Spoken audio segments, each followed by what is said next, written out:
You're watching Channel 3, WCAX, Burlington, from Vermont's most watched news station. Some students at Dartmouth College are trying to cut back on the amount of electricity that they use during their day-to-day routines, and they're doing it with the help of a furry friend. Adam Sullivan explains in tonight's Energy Watch. There's a new pet in a couple of the dorms at Dartmouth College. It lives in these screens mounted on the hallway walls. It's an animated polar bear, and it monitors energy use of the students. Day-to-day activities like turning off the lights, opening a refrigerator door, or cooking something in the microwave. I didn't expect that turning off one light bulb would actually do as much. But it actually seems to, you watch the graph and people start turning stuff off, and it really affects it. But if the consumption gets too high, like hours upon hours of video games, for example, the polar bear is directly affected.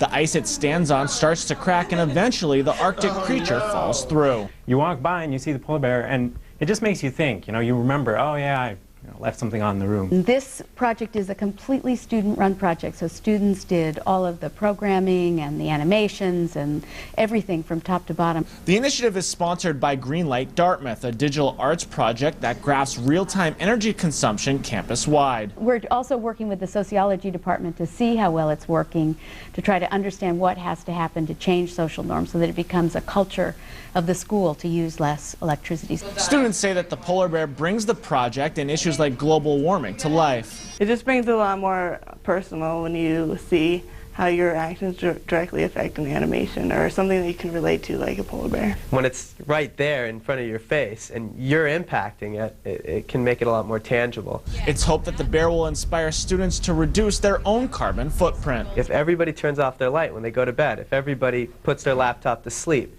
if everybody uses a power strip and turns it off when they're not using it, we can make a big difference.